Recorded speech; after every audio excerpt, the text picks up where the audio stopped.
Assalamualaikum warahmatullahi wabarakatuh. Alhamdulillah, thumma alhamdulillah, nahmaduhu wa nasta'inuhu wa nasta'dihi wa nastaghfiruhu wa natubu ilayhi wa na'udzu bihi min shururi anfusina wa min sayyiati a'malina. Man yahdihillahu fala mudilla lahu wa man yudlil fala hadiya lahu. Wa asyhadu an la ilaha illallah wahdahu la syarika lahu wa asyhadu anna sayyidana wa maulana Muhammadan abduhu wa rasuluh alladzi la nabiyya wa la rasula ba'dah. Allahumma salli wa sallim ala hadha an-nabiyyil karim wa ala alihi wa ashabihi wa man tabi'ahu ila yaumiddin, amma ba'du. Hadirin rekan aja sekalian, Bapak Ibu jamaah salat zuhur yang mudah-mudahan selalu diberkahi dan dirahmati oleh Allah Subhanahu wa taala. Alhamdulillah, puja dan puji syukur mudah-mudahan bisa terus kita aturkan kehadirat Allah atas segala nikmatnya, atas segala perkenannya, ridhonya. Kita semua ada kesempatan hari ini, siang hari ini bisa melaksanakan sholat zuhur berjamaah. Kemudian kita lanjutkan dengan kewajiban yang lain, yaitu berthalabul ilmi di hari-hari yang mulia, hari-hari emas yang tidak ada hari-hari semacam ini dalam satu tahun. Hanya ada 10 hari yang sampai Allah Subhanahu wa ta'ala jadikan sebagai sumpah di dalam surat Al-Fajr, wa layalin ashr, demi malam-malam yang 10. Sampai-sampai para ulama mengatakan bahwa 10 hari pertama daripada bulan Dzulhijjah itu jauh lebih utama, lebih afdal daripada 10 hari terakhir daripada bulan Ramadan. Meskipun mereka juga menyepakati bahwa 10 malam terakhir daripada bulan Ramadan itu tetap lebih utama daripada 10 malam pertama daripada bulan Dzulhijjah. Karena kalau 10 malam terakhir daripada bulan Ramadan ada satu malam yang tidak ada tandingannya, ada satu malam yang tidak ada lagi malam yang lebih baik daripada malam-malam itu, yaitu Lailatul Qadar, yang entah terjadinya di malam 21, 22, 23, tetapi yang paling utama adalah di malam-malam ganjil yang mudah-mudahan Allah Subhanahu wa ta'ala memberikan pahala yang sempurna kepada kita di malam-malam ganjil itu di Ramadan yang telah lalu. Dan salawat serta salam tentu tadi juga sudah kita baca sebagai pembuka majelis. Tentu di kesempatan yang lain, di banyak kesempatan kita juga tetap akan membacanya. Dan mudah-mudahan dengan salawat dan salam tadi setelah hamdalah sebelumnya, majelis ini menjadi majelis yang penuh berkah. Allah turunkan rahmatnya dan setelahnya kita akan mendapatkan banyak faidah, banyak manfaat, baik untuk kehidupan kita di dunia, lebih-lebih kehidupan kita di akhirat kelak. Amin ya rabbal alamin. Jamaah sekalian, pada kesempatan siang hari ini fikih kontemporer kita akan membahas tentang ibadah kurban.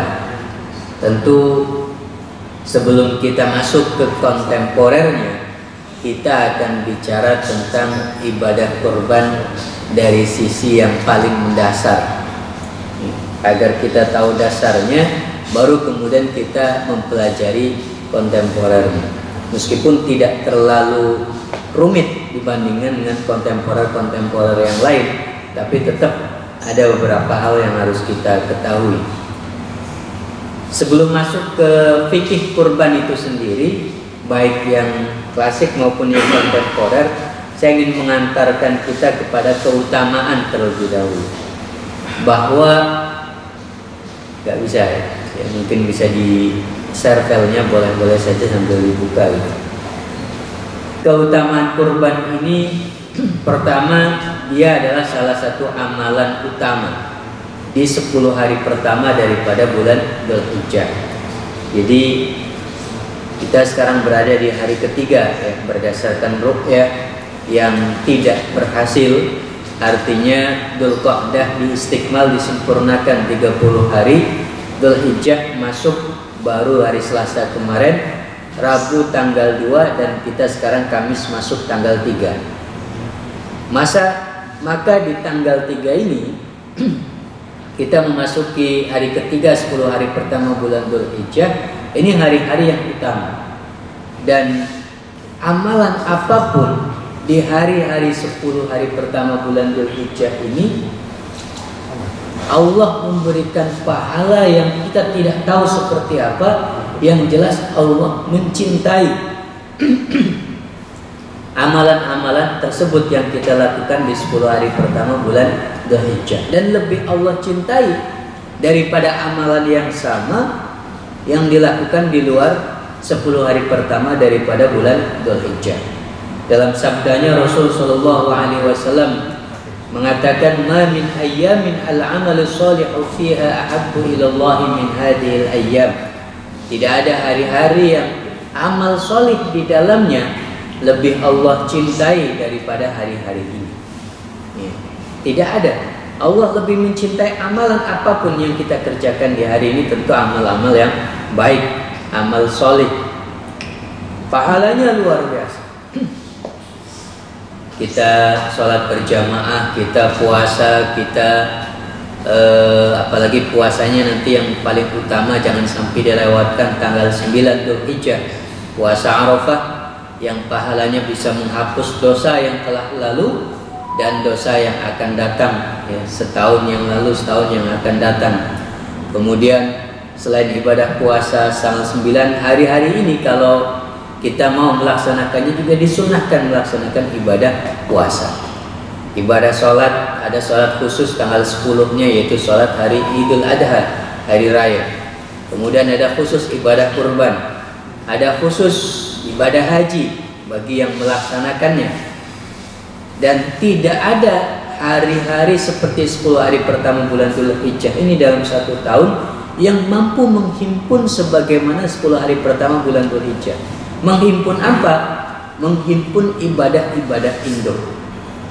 Ramadan memang ada puasanya, ada hari rayanya, ada sholat idnya, tapi nggak ada hajinya, nggak ada kurbannya. Hanya di 10 hari pertama bulan Dzulhijjah saja ibadah-ibadah induk itu terkumpul, terhimpun. Apalagi ketika kita mampu melaksanakan itu semuanya. Maka ini adalah satu hari-hari emas yang tidak boleh kita lewatkan, dan seharusnya sambutan kita terhadap 10 hari pertama bulan Dzulhijjah ya mirip-mirip lah dengan sambutan kita terhadap 10 hari terakhir daripada bulan Ramadan. Ada itikaf macam-macam, ya minimal kita juga melakukan ibadah lebih giat dibanding dengan di luar 10 hari pertama bulan Dzulhijjah. Nah, di antara amalan-amalan itu ada amalan yang paling dicintai lagi oleh Allah, ya selain tadi puasanya dan seterusnya, yaitu ibadah kurban. Kata Rasul sallallahu alaihi wasallam, "Ma amila adamiyun min amali yaumin nahri ahabba ila Allah min ihraqid dam." Ya, tidak ada seorang anak yang melakukan pekerjaan yang paling dicintai Allah pada hari Nahr, ya pada hari Raya Idul Adha itu, kecuali mengalirkan darah, ya, menyembelih ibadah kurban. Karena nanti di hari kiamat akan datang ibadah kurban itu, tanduknya, rambutnya, bulunya, dan darah itu di sisi Allah akan segera menetes pada suatu tempat sebelum menetes ke tanah. Ya, pahalanya atau kurbannya sudah sampai duluan ke Allah Subhanahu wa taala sebelum darah itu menetes, cepat sekali. Kemudian keutamaan yang lain termasuk syiar, ya sebagaimana disebutkan dalam Al-Qur'an juga, wal budna ja'alnaha lakum min sya'airillahi lakum fiha khairun fadhkuru smallahi 'alaiha. Kemudian selain syiar ini sejajar dengan sholat, sejajar dengan kehidupan, sejajar dengan kematian, sebagaimana yang kita baca dalam doa iftitah. Inna salati wa nusuki wa mahyaya wa mamati lillahi rabbil alamin. Salatku, kemudian kurbanku, hidupku, matiku, itu disejajarkan, itu ada kurbanku di sana dengan sholat. Artinya ini ibadah yang luar biasa. Baik, itu sekedar pengantar tentang keutamaan. Kita masuk ke hukumnya. Nah, bicara hukum juga cukup panjang. Langsung saja bahwa dalam pandangan mayoritas ulama hukumnya sunnah. Tetapi tidak sekedar sunnah, ini sunnah yang sangat-sangat dianjurkan. Disebut dalam fikih istilahnya adalah sunnah muakkadah. Sampai-sampai ada yang mengatakan wajib. Saking sunnahnya sampai ada yang mengatakan wajib, yaitu mazhab Hanafi. Kok bisa wajib? Karena kata mereka kan Al-Quran memerintahkan. Allah dalam surat Al-Kautsar mengatakan fasholli li rabbika wanhar. Salatlah kepada Tuhanmu dan wanhar, berkurbanlah. Allah memerintahkan. Sudah Allah memerintahkan, Rasul sendiri sampai memberikan ancaman bagi yang tidak mau berkurban, bagi yang mampu. Kata beliau, man kana lahu sa'atun, dalam hadis yang diriwayatkan oleh Imam Ahmad, Ibnu Majah, Al-Hakim dan disahihkan oleh beliau, siapa yang punya keluangan rizki, artinya siapa yang mampu walam yudhi, tapi tidak mau untuk berkurban, fala yaqrabanna musallana. Mampu kok nggak mau, kata Nabi, diancam, dah nggak usah dekat-dekat musola kami, maksudnya tempat sholat id kami, kayak nggak boleh sholat id gitu. Ini sampai diancam demikian. Maka Allah sudah memerintahkan, Rasul sampai mengancam, masa nggak wajib sih, kata mazhab Hanafi. Wajib hukumnya. Tapi dalam pandangan jumhur enggak, sunnah. Tapi memang karena tadi perintahnya dalam Al-Quran ada, Rasul sampai mengancam, ini bukan sekedar sunnah, sunnahnya sunnah muakkadah. Tapi kok ancaman tadi dan perintah tadi tidak jadi wajib? Karena ada hadis lain yang juga perlu dijadikan pertimbangan hukum. Apa hadis lainnya? Yang pertama, dalam hadis Sahih Muslim, Rasul pernah mengatakan, idza dakhala al-ashru wa arada ahadukum an yudhhiya, kalau sudah masuk 10 hari pertama bulan Dzulhijjah.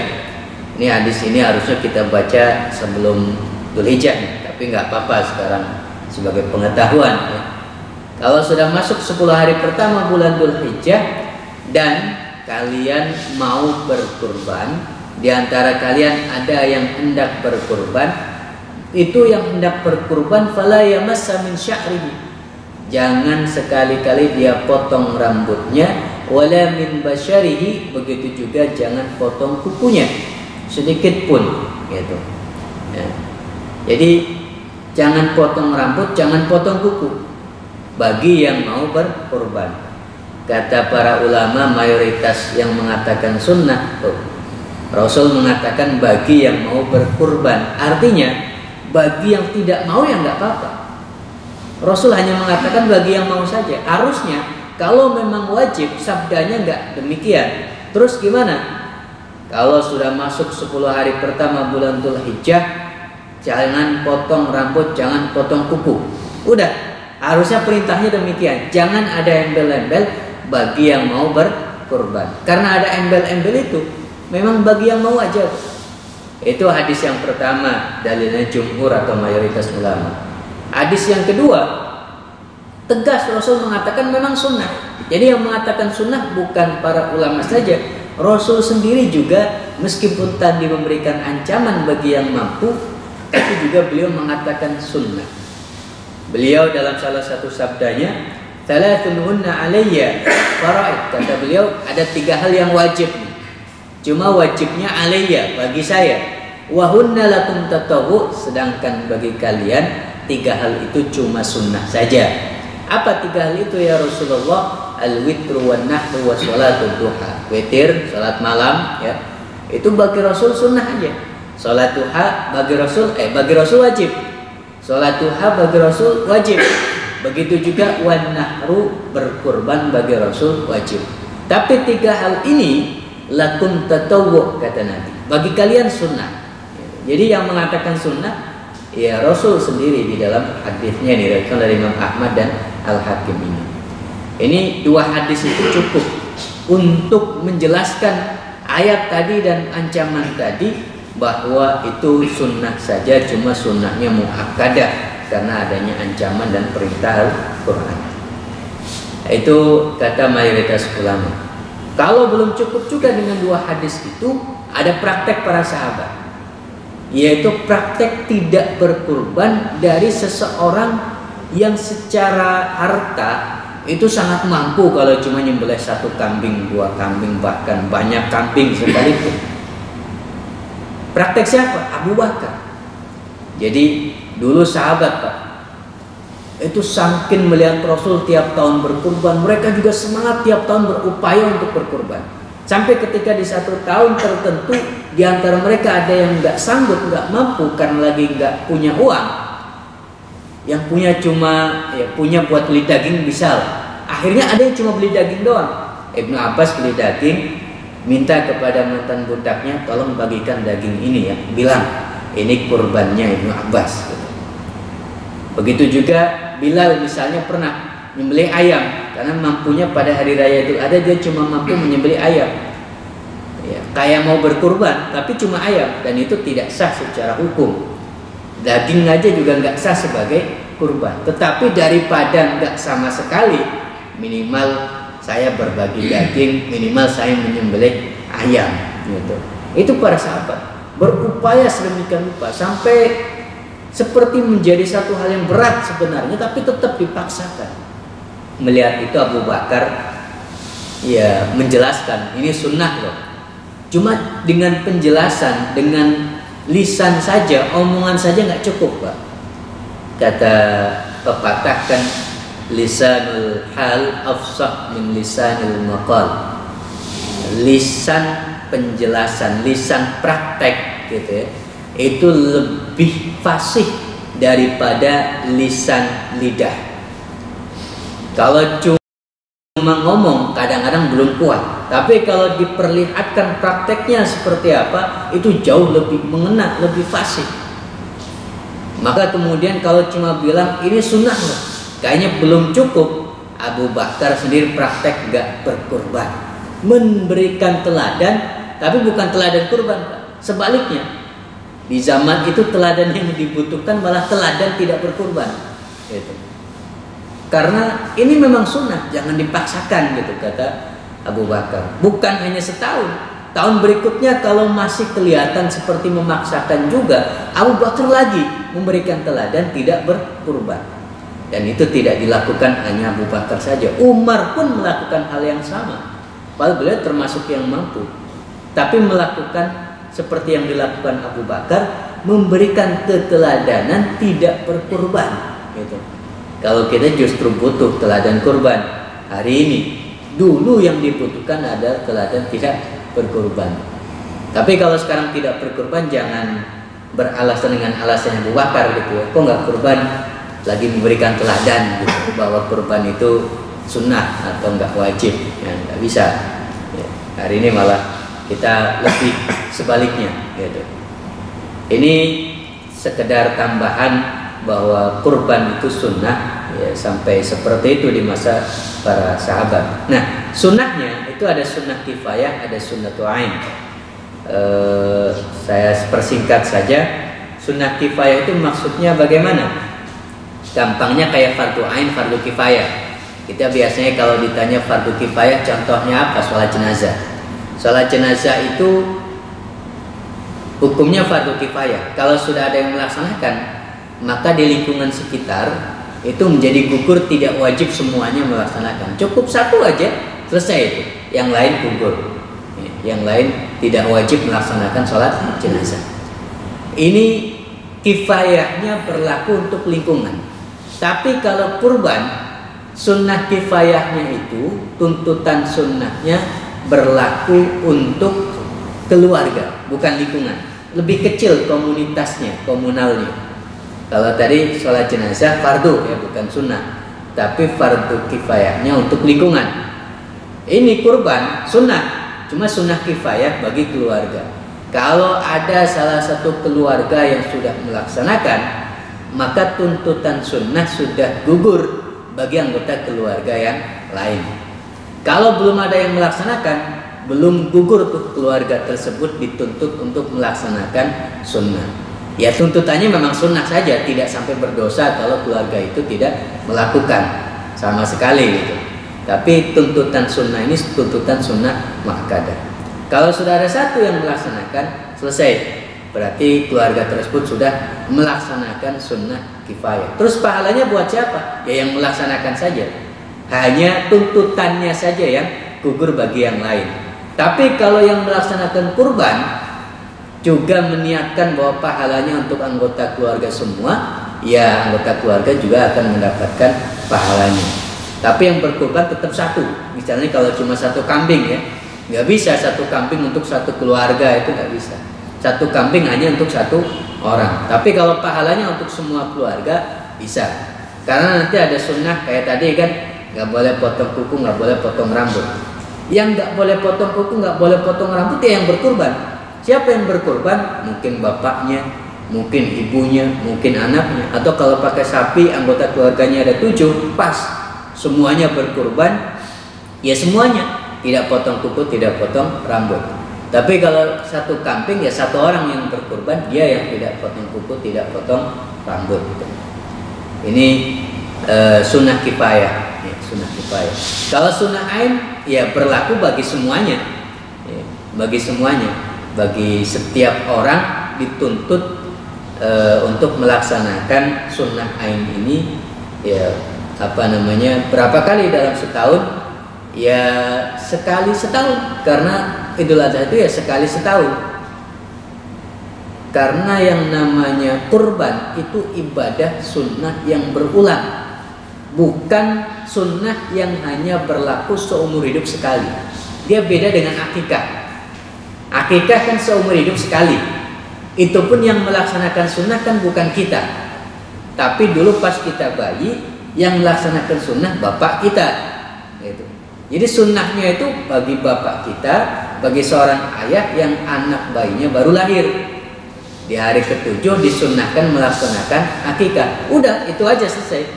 Kalau sudah akikah, nggak ada akikah lagi setiap tahun, nggak ada. Tapi yang namanya kurban, jenis ritualnya sama, penyembelihan hewan, menyembelih, menumpahkan darah gitu ya. Tapi bedanya kalau akikah setahun sekali, kurban berulang setiap tahun. Karena Nabi SAW mengatakan, wahai setiap anggota keluarga, dituntut kalian di setiap tahunnya fi kulli amin udhiyah, untuk melaksanakan udhiyah. Walaupun tuntutannya tadi tuntutan sunnah. Karena perintah Nabi setiap keluarga, itulah kemudian sunnahnya menjadi sunnah kifayah bagi keluarga. Sabda Nabinya memang demikian. Fi kulli amin, setiap tahunnya. Jadi berulang setiap tahun. Nah, gara-gara mungkin ada pemahaman seolah-olah minimal saya sudah berkorban seumur hidup sekali, ya itu bagus gitu ya. Tapi seakan-akan udah sekali seumur hidup sudah selesai gitu. Maka kemudian muncul pertanyaan, kalau saya belum akikah, mendingan akikah dulu atau kurban dulu gitu. Maka pertanyaan ini sebenarnya kurang relevan ya. Karena ya akikah dulu boleh, kurban dulu boleh. Kedua-duanya sama-sama sunnah. Silahkan laksanakan mana yang kira-kira paling dekat dengan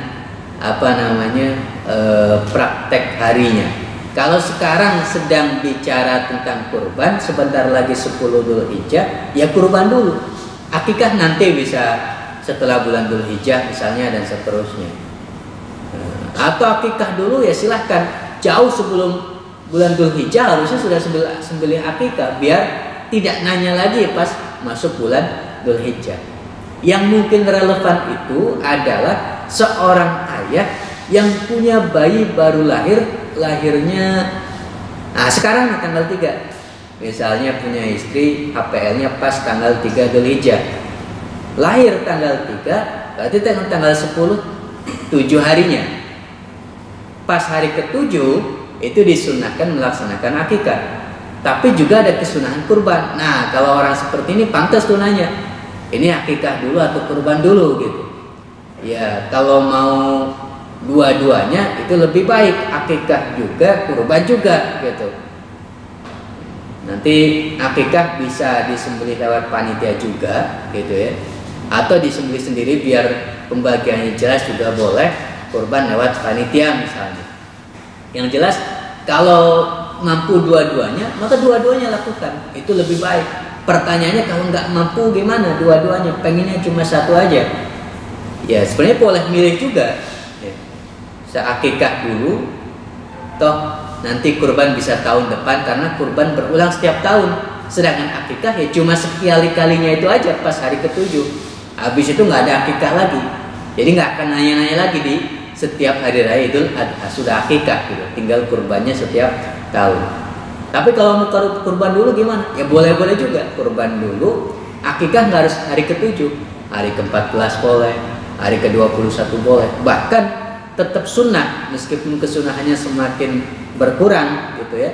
Ketika dia masih belum balik lah, itu kesunahannya masih ada. Kalau sudah balik, kesunahannya tidak ada lagi. Malah para ulama membahas tentang mengakikahi diri sendiri boleh atau tidak, dan banyak juga yang memang membolehkan seperti itu. Ini terkait akikah dan kurban gitu ya. Tapi ada juga satu fatwa ulama yang ini menguntungkan bagi ayah yang bayinya lahir tanggal 3. Kalau punya cuma satu kambing yang lahir perempuan, gimana nih niatnya? Sebagian ulama ada yang mengatakan niat aja bareng, buat akikah sekaligus buat kurban gitu. Jadi dapat double dua-duanya. Tapi pandangan ini tidak disepakati oleh semua ulama. Ada yang memfatwakan demikian, tapi tidak semuanya sepakat gitu. Baik, itu tentang akikah dan kurban. Terus kepada siapa disunahkan? Ini kepada muslim berakal balik, merdeka dan mampu. Ya, tapi kalau ada seorang muslim meskipun dia belum mampu gimana? Atau bahkan dia seorang budak gimana? Boleh atau tidak dia berkurban? Belum mampu, maka sebagian ulama seperti Imam Ahmad bin Hanbal ada yang mengatakan kalau memang yakin bahwa nanti ketika dia berhutang bisa melunasinya pasca penyembelihan hewan kurban, maka sebaiknya dia berhutang gitu. Karena ini tidak terulang kecuali tahun depan gitu. Hanya sekali-kalinya berkurban di dalam 1 tahun. Tapi kalau yakin bisa melunasi, kalau nggak yakin ragu, ya jangan gitu. Karena toh kesunahan ini ditujukan bagi mereka yang mampu seperti itu. Ini tentang mukhatabnya siapa yang disunahkan. Dan hukum sunnah ini bisa berubah menjadi wajib. Kapan? Yaitu ketika dinadarkan.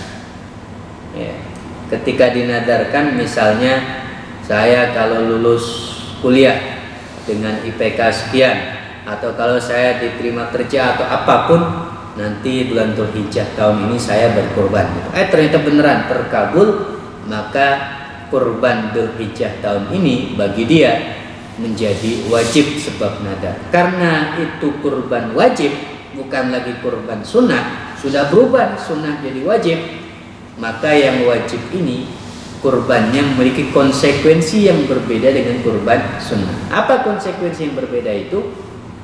Dia tidak boleh memakan daging kurbannya.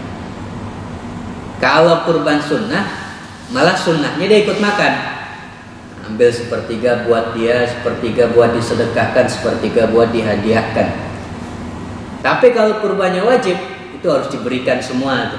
Nggak boleh sama sekali untuk dimakan oleh pekurban. Terus dia nggak makan daging dong? Ya boleh aja makan daging, yang penting jangan daging kurbannya. Kalau daging kurban orang lain, dia boleh makan. Tapi kalau daging kurbannya nggak boleh. Makanya panitianya harus dikasih tahu, Pak, ini kurban saya, cuma kurban wajib. Tolong nanti dipisahkan ya. Kalau misalnya Bapak mau bagi-bagi hadiah ke saya kurban daging, saya jangan sampai dapat dari hewan saya sendiri gitu. Ya. Karena dulu di masa Rasul kan nggak ada panitia ya, jadi nggak seribet sekarang harus pisah-pisah. Dulu memang udah dipisahkan karena mau menyembelih sendiri-sendiri seperti itu. Nah, ini terkait hukum. Berikutnya tentang hewan kurban, itu ada 2 kriteria, ada kriteria sah, ada kriteria afdol. Kalau kriteria sah ya harus dari bahimatul an'am. Kalau nggak sapi, kambing atau onta, udah 3 hewan itu. Ya. yang sebangsa sapi, kerbau ya masuk gitu ya. Yang penting bahimatul an'am. Selain 3 hewan itu, misalnya nyembelih ayam kayak Bilal tadi nggak sah, atau nyembelih apa gitu ya, itu nggak sah. Kemudian masuk usia minimal. Usia minimalnya berapa? Bisa dibaca lah ya, biar saya nggak perlu menjelaskan panjang-panjang.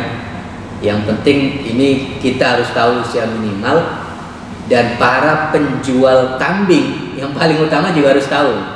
Jangan sampai dia nggak tahu ini, dia menjual domba atau kambing yang sebenarnya belum genap 1 tahun misalnya dan seterusnya, belum memenuhi syarat, dijual juga gitu biar dapat untung, padahal belum genap dari usia minimalnya. Maka menjadi tidak sah gitu. Kita harus tahu ciri-cirinya, harus tahu batas usianya biar sah gitu. Kemudian tanpa cacat parah. Cacat parah itu seperti apa?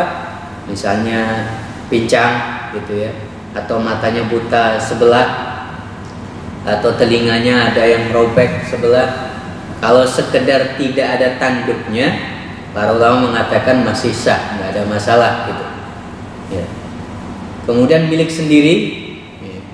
Jangan sampai milik orang. Milik sendiri contohnya begini, ada hari ini seorang ayah yang merasa saya udah berkurban nih, tapi anak saya belum. Saya mau kurban untuk anak saya lah. Dia beli kurban. Gitu. Pas dia berkurban, anaknya nggak tahu sama sekali. Dia bilang sih untuk anaknya yang berkurban. Itu nggak bisa. Karena yang berkurban itu harus niat. Dan yang berkurban yang niat itulah dia yang tidak potong kuku, tidak potong rambut tadi. Gitu. Maka si ayah ini harusnya hewan yang dibeli, kambing yang dibeli, diberikan dulu untuk si anak. Nah, bapak beli kambing nih buat kamu. Buat apa pak? Kamu kurban ya. Ini kambingnya udah jadi kambingmu, kamu terima. Bukan punya bapak lagi. Nah, sekarang setelah jadi milikmu, kamu kurban, kamu niat. Nanti pas tanggal 1 Dzulhijjah atau sebelum tanggal 1 Dzulhijjah, kamu potong kuku dulu, potong rambut dulu biar rapi. Sebab kalau panjang, pas malam 1 udah panjang nih, nggak sempat potong kuku, nggak sempat potong rambut, nanti nunggu 10 Dzulhijjah 10 hari lumayan nggak nyaman gitu. Maka potong kuku dulu, potong rambut dulu sebelum tanggal 1 biar 10 hari nyaman gitu. Kamu niat, kamu melakukan ritual tadi, tidak potong kuku, tidak potong rambut, nah, nanti sah karena sudah jadi milik sendiri gitu. Bukan milik bapaknya lagi gitu. Kemudian tidak melebihi kuota. Maksudnya gimana? Ya kuota kambing hanya 1 orang, kuota sapi 7, ya, onta ada yang mengatakan bisa untuk 10 orang. Itu syarat-syarat agar sah, harus memenuhi itu semuanya. Kalau kriteria afdol gimana? Afdol itu bisa dari sisi kambing lebih afdol daripada sapi apa enggak gitu. Atau onta lebih afdol daripada sapi atau gimana gitu. Ada yang mengatakan yang paling afdol itu onta, baru sapi, baru kambing. Mereka melihat dari sisi kuantitas daging gitu. Tapi ada yang mengatakan enggak, yang afdol itu kambing. Kenapa? Karena Rasul berkurban kambing. Padahal enggak, Rasul juga pernah berkurban unta, nyembelih 100 onta. Itu Rasul walaupun pernah hidupnya itu lebih sering melarat ya. Kan Rasul dapurnya pernah enggak ngepul selama 3 bulan, 2 bulan, dapur enggak, ya, kelaparan gitu. Tapi beliau ketika punya onta sampai 100 dikurbankan semuanya. Beliau nyembelih cuma 63, sisanya kasihkan ke Ali. Ali lanjutkan, mungkin udah lelah, capek dan seterusnya. Artinya tidak selalu kambing Rasulullah gitu. Nah, antara kambing domba sama kambing kacang lebih afdol mana? Ada para ulama yang mengatakan domba itu lebih utama. Ada yang mengatakan dari sisi dulu ketika Ibrahim nyembelih Ismail diganti dengan domba, bukan dengan kambing kacang gitu.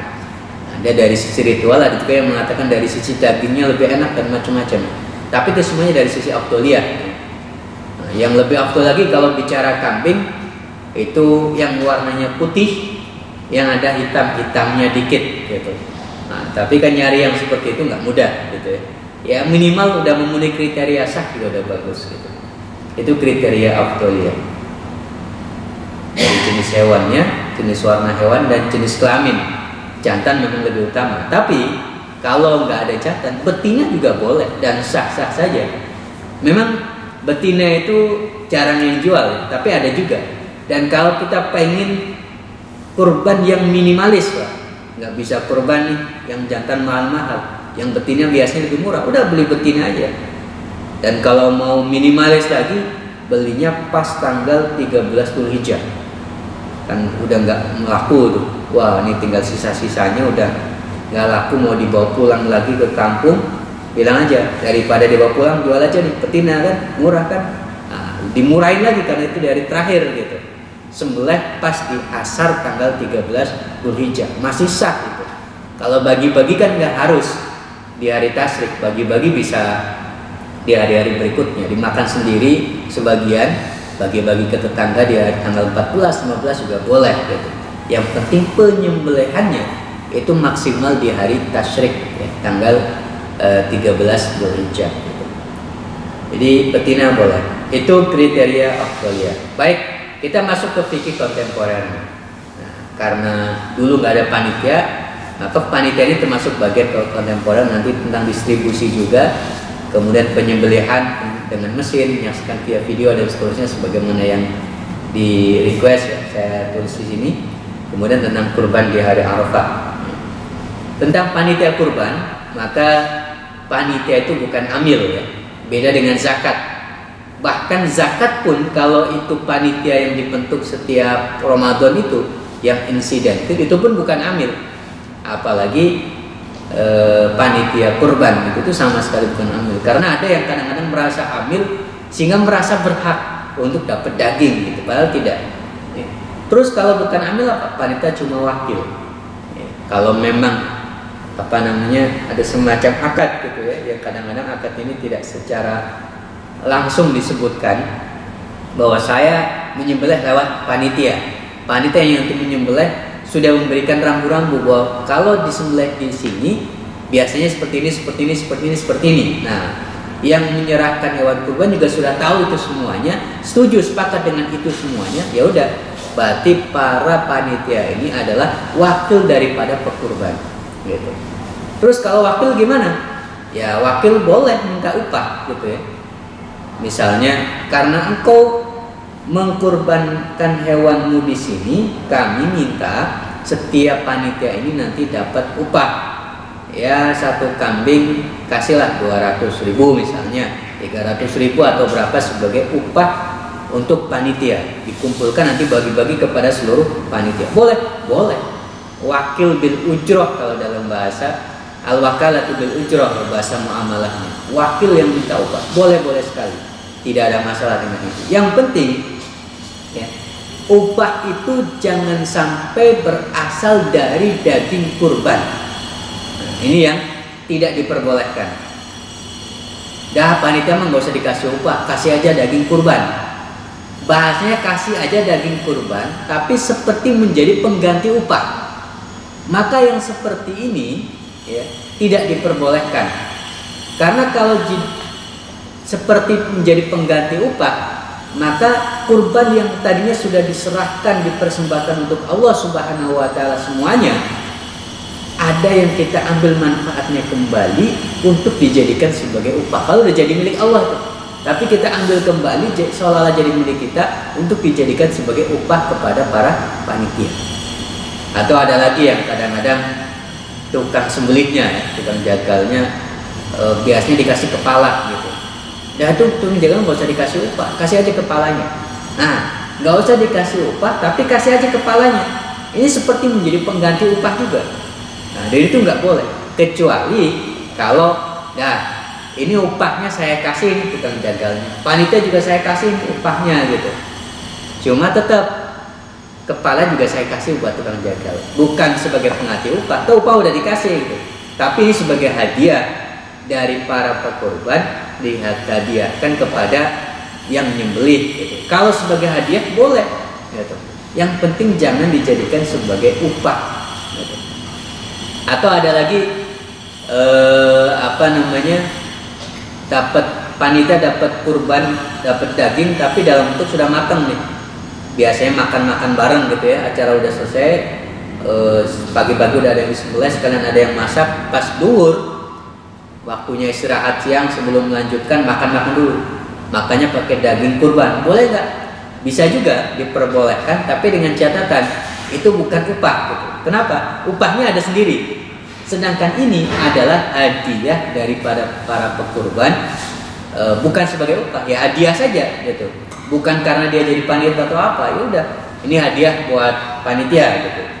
Ya, namanya hadiah kan nggak ada alasan apapun gitu. Pengen ngasih aja kepada panitia, boleh, yaitu dijadikan sebagai makan siang dan macam-macam seperti itu. Yang penting upah bukan dari hasil kurban. Nah, lembaga-lembaga sosial yang ada yang bikin kurban gitu ya, yang sekarang kita tinggal transfer doang dan seterusnya, kurang lebih kedudukannya sama seperti panitia. Mereka adalah wakil-wakil pekurban, gitu. Ya, ada banyak lah ya sekarang lembaga sosial bikin iklan di media sosial di mana-mana, siapa yang mau berkurban ke kami, nanti kami salurkan ke sini dan seterusnya. Itu semuanya kita belum bicara kurban di tempat lain, tapi istilahnya melalui panitia itu boleh, gitu. Tidak ada masalah. Lembaga sosial fungsinya sama. Nah, ketika lembaga sosial itu termasuk panitia dan seterusnya, selain mereka jadi wakil dari para pekurban, mereka bisa juga melakukan satu transaksi sekaligus wakil sekaligus jualan hewan.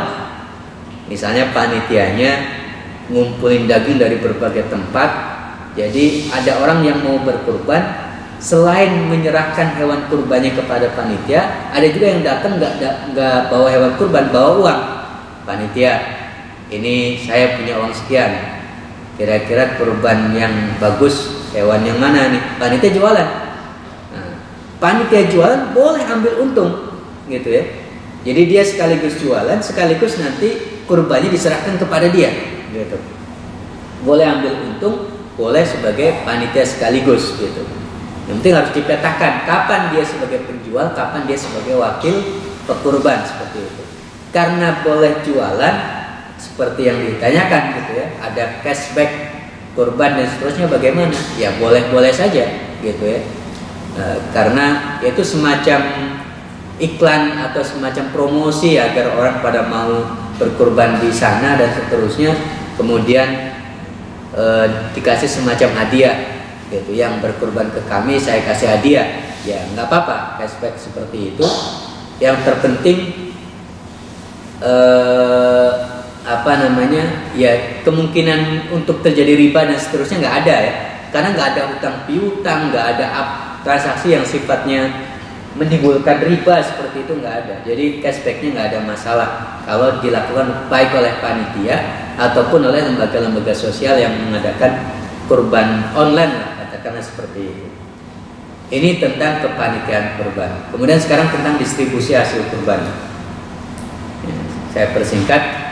Pertama, distribusi hasil kurban itu bukan distribusi zakat, ya harus kepada 8 astaf, enggak. Boleh kepada siapa saja, bahkan orang kaya sekalipun boleh dibagi, gitu. Kalau kepada orang kaya namanya hadiah, kepada orang miskin yang membutuhkan namanya sedekah. Bahkan untuk sendiri itu juga boleh untuk dimakan, disunnahkan ketika itu kurban sunnah, ya, karena pekurban ikut makan itu hukum sunnah. Non muslim pun itu boleh diberi menurut jumhur atau mayoritas ulama, ya. Bahkan sebagian ulama ada yang mengatakan boleh dikirim keluar. Di masa lalu boleh dikirim keluarnya ada syarat, lingkungannya udah cukup, udah kebanyakan daging, maka dagingnya boleh dikirim keluar atau kita kirim transfer keluar. Cuma batas luarnya kalau di zaman klasik itu juga ada batas maksimal, nggak boleh keluar itu melebihi batas kita mengqashar menjamak sholat. Jadi sekitar radius 80 km. Kita lokasinya sekarang di Jakarta Selatan, 80 km dari sini ke utara, ke selatan dan seterusnya. Di luar 80 itu nggak boleh dikirim. Kalau di masa lalu seperti itu. Tapi masa sekarang para ulama kontemporer di banyak lembaga fatwa di dunia mengatakan boleh-boleh aja. Jadi sekarang banyak lembaga sosial di Saudi, di mana Kuwait dan seterusnya berkurban dari masyarakat muslim di sana, tapi dikirim kemana? Ke Somalia, ke Afrika dan seterusnya. Mereka bertanya kepada para mufti di sana dan itu diperbolehkan gitu ya. Diperbolehkan. Walaupun ya itu khilafiyah ya, di antara para ulama pada batas-batas tertentu. Terus tidak boleh dijual, tadi udah ya tentang distribusi ini nggak boleh dijual. Nah sekarang kasusnya seperti yang ditanyakan, kalau ada hasil kurban yang tidak bisa dimanfaatkan ketika dibagi-bagi, nggak ada yang mau terima, seperti kulit, terus macam-macam gitu ya, karena nggak ada yang bisa ngolah. Ini gimana? Apa nggak boleh dijual sama sekali? Dalam madhab Syafi'i sama sekali itu nggak boleh dijual. Ya memang harus dibagi, nggak boleh ada yang jual. Kalaupun ada yang jual, yang diperbolehkan menjual itu adalah orang yang menerima. Ya, misalnya ada fakir miskin ini nerima daging sekaligus dapat kulit juga. Dia nggak bisa ngolah kulit, hanya dia kulitnya dijual. Kalau yang jual adalah penerima, boleh gitu, nggak ada masalah. Tapi kalau yang jual itu panitia, ini yang tidak diperbolehkan, karena panitia itu wakil daripada pekurban, seolah-olah pekurban yang kemudian menjual. Tapi kalau kemudian dijual oleh panitia, kulit ini hasil daripada penjualan, uangnya dibagikan sebagaimana kurban dibagikan kepada fakir miskin dan seterusnya tadi, boleh atau tidak? Kalau dalam madhab Syafi'i tetap nggak boleh, tapi kita bisa cari solusi di madhab yang lain seperti madhab Hanafi, dan Imam Ahmad diriwayatkan juga mengatakan demikian, karena dulu konon Abdullah bin Umar, kata Imam Ahmad, pernah menjual kulit sapi gitu ya, atau kulit kurban gitu ya. Kemudian hasil jualannya dikasihkan ke orang yang membutuhkan, fakir miskin dan seterusnya. Nah, jadi ada yang membolehkan, tapi catatannya seperti itu, dijual, hasilnya bukan diambil oleh pekurban tapi diserahkan kepada yang membutuhkan. Tapi kalau dalam madhab Syafi'i sama sekali nggak boleh ada penjualan. Kalaupun ada penjualan, yang boleh menjual hanya penerima hewan kurban saja. Karena tentang proses penyembelihan, tentang menyembelih dengan mesin, gitu. Ini kontemporer juga. Sebenarnya kalau ibadah kurban, saya belum pernah melihat ada menyembelih dengan mesin ya. Karena kambing, sapi, onta nggak tahu, saya belum tahu. Karena fatwa-fatwa yang ada itu pertanyaan dari rata-rata dari Eropa, Amerika, dan di Indonesia juga udah mulai banyak ya. Menyembelih dengan mesin tapi untuk seperti ayam, unggas gitu lah. Kalau yang kambing, sapi, onta itu rata-rata ya manual gitu, langsung disembelih dengan tangan seperti itu. Jadi ini ada keterkaitannya dengan kurban sedikit lah dari sisi penyembelihannya.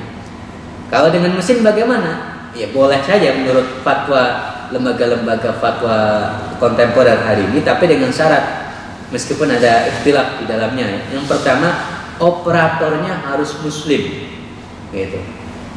Minimal muslim, harus muslim atau minimal ahli kitab. Kalau ahli kitab masih diperbolehkan. Dan kemudian membaca bismillah. Menurut mayoritas ulama harus membaca bismillah. Kapan baca bismillahnya?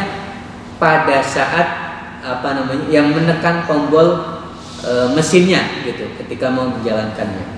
Bahkan ada di Eropa itu yang 4 atau 5 orang disuruh baca bismillah. Kenapa?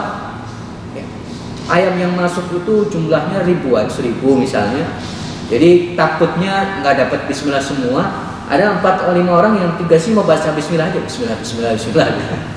Yang kemudian ulama di Timur Tengah memberikan fatwa, itu nggak perlu, nggak apa-apa. Yang penting pertama sebelum mencet tombol sudah baca bismillah operatornya. Jadi cukup 1 orang saja.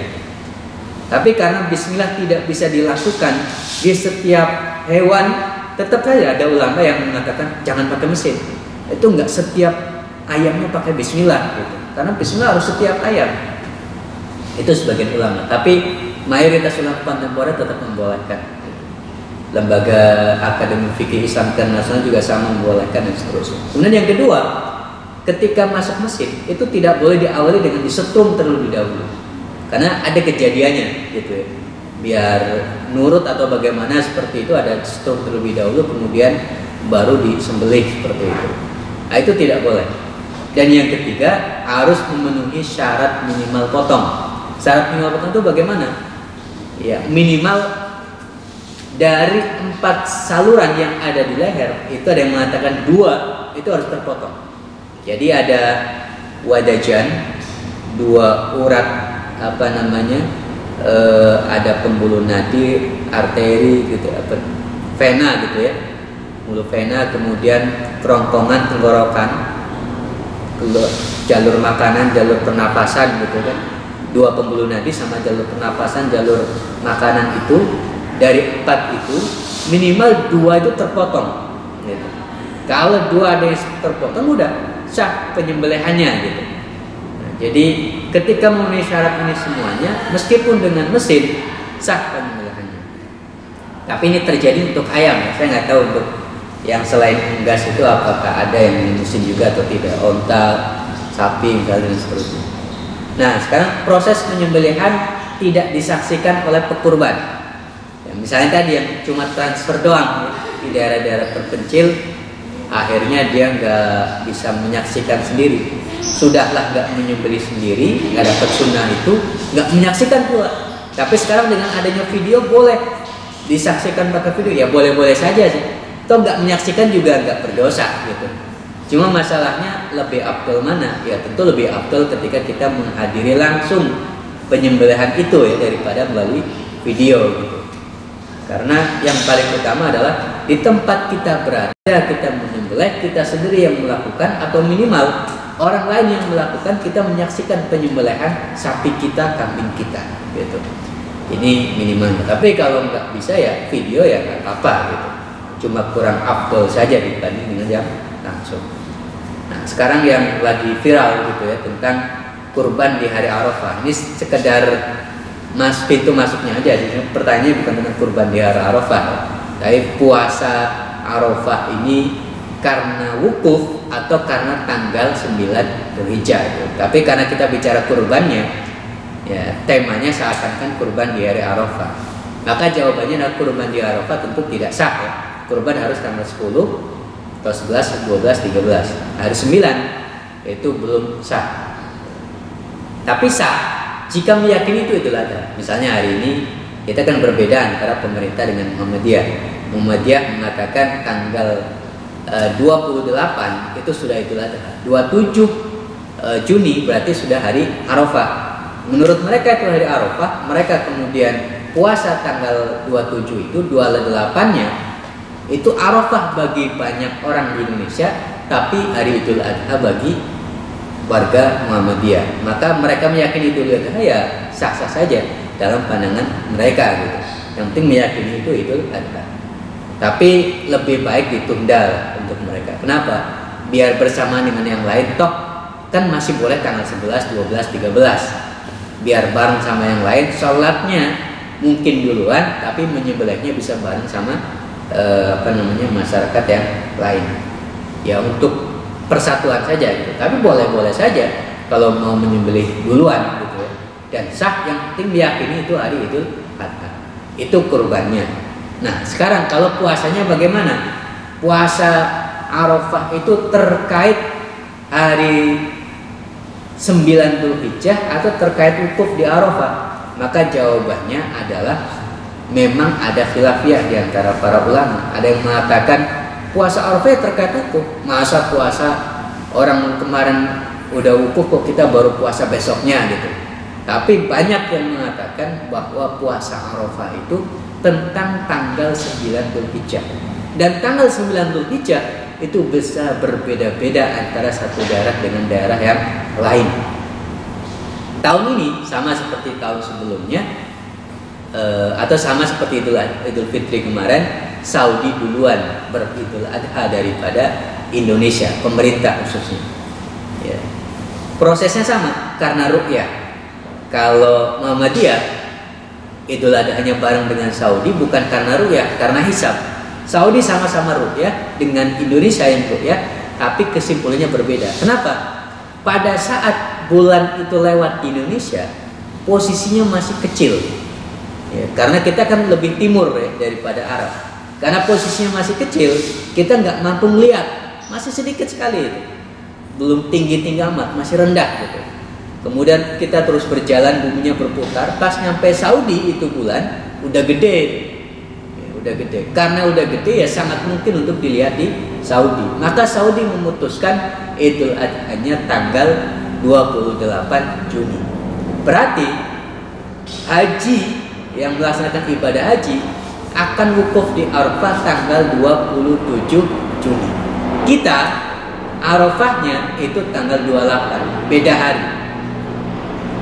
Nah, kalau menurut orang yang mengatakan bahwa puasa Arafah karena wukuf, berarti harus puasanya hari Selasa karena Rabunya udah Idul Adha. Tapi enggak, mayoritas ulama mengatakan puasa Arafah itu karena tanggal. Yang penting tanggal 9 Dzulhijjah. Dan 9 Dzulhijjah di kita di Indonesia itu hari Rabu 28 Juni. Berarti itu puasa Arafah kita. Apa buktinya bahwa puasa Arafah karena tanggal?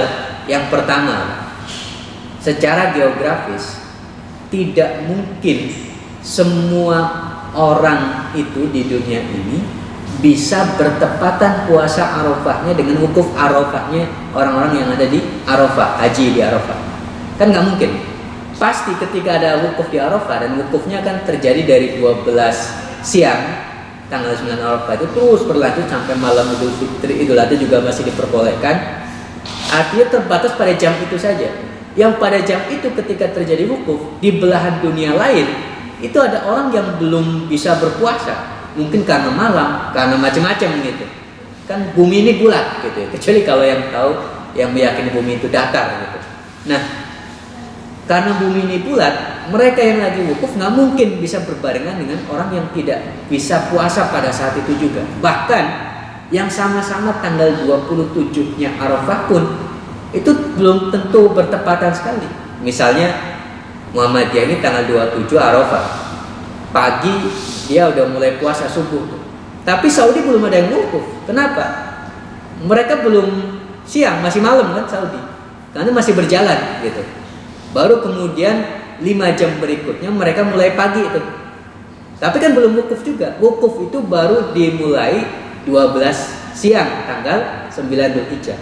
Artinya yang berpuasa dari pagi terus bahkan sampai sore sekalipun itu belum, meskipun sama-sama 9 Arafah ya, belum benar-benar bertepatan dengan wukufnya Arafah gitu, wukufnya haji di Arafah. Apalagi yang mungkin beda hari, bahkan bisa aja yang beda hari malah bertepatan dengan wukuf Arafah seperti itu. Jadi secara geografis nggak mungkin gitu. Nah, kemudian itu yang pertama. Kedua, di masa lalu sebelum zaman internet yang secepat hari ini, informasi bahwa Arafahnya Saudi itu tanggal 9 Arafahnya kapan, itu kan baru bisa didapatkan setelah berbulan-bulan. Karena proses informasi ini didapatkan dengan cara apa ya? Surat itu baru nyampe setelah ada orang datang ngasih surat, itu jauh sekali. Kalau orangnya dekat dengan Arafah, dekat dengan Mekah, mungkin beberapa hari bisa didapatkan informasi itu gitu. Tapi dari Suriah saja, kayak kisah Quraib gitu ya, baru tahu kapan Lebaran dan seterusnya sebulan kemudian. Apalagi kita di Indonesia, ya dulu pakai perjalanan pakai kapal aja orang haji kan katanya berapa bulan itu baru nyampe ke Saudi. Artinya tidak mungkin juga secara langsung gitu ya orang wukuf di Arafah yang semuanya orang pada puasa Arafah seluruh dunia. Karena mereka nggak pernah tahu informasi wukuf di Arafahnya kapan gitu. Ya, baru tahu ya setelah berbulan-bulan kemudian.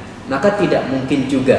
Nah, karena hari ini sangat mungkin diketahui dalam hitungan detik gitu ya kapan wukuf di Arafahnya, jadi ribut gitu. Nah, dulu nggak pernah ribut seperti itu ya karena kita nggak pernah tahu wukuf di Arafahnya kapan.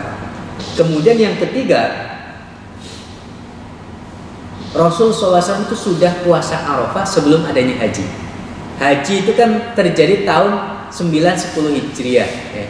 Pada saat Rasul haji wada, itu haji pertama dan terakhirnya Rasul. Sebelumnya Abu Bakar pernah haji tahun 9-nya. Artinya cuma 2 kali haji muslim ya. Sebelumnya belum pernah ada haji. Tapi bertahun-tahun sebelum ada haji, Rasul sudah melaksanakan puasa Arafah. Bahkan ketika beliau masih di Mekah. Artinya wukuf belum pernah ada, wukuf dari kalangan haji muslim ini. Tapi puasa Arafahnya sudah pernah ada. Kenapa? Karena puasa Arafah terkait dengan tanggal 9, bukan terkait dengan wukuf gitu. Maka kalau pertanyaannya kapan kita puasa Arafah, ya tanggal 9 Arafah gitu. Wallahu a'lam bishawab. Itu terkait dengan fikih kontemporer ibadah kurban dan tambahan tentang puasa Arafah. Mudah-mudahan bermanfaat. Kalau misalnya ada yang mau bertanya dan seterusnya, mungkin saya tutup terlebih dahulu, baru nanti ada yang maju ke depan, karena ini waktunya sudah harusnya masuk ke kantor lagi. Kita tutup dulu dengan doa kafaratul majelis. Subhanakallahumma wa bihamdika asyhadu an la ilaha illa anta astaghfiruka wa atubu ilaik. Wassallallahu ala sayyidina Muhammadin wa ala alihi washabbihi wa sallam. Walhamdulillahirabbil alamin. Assalamualaikum warahmatullahi wabarakatuh.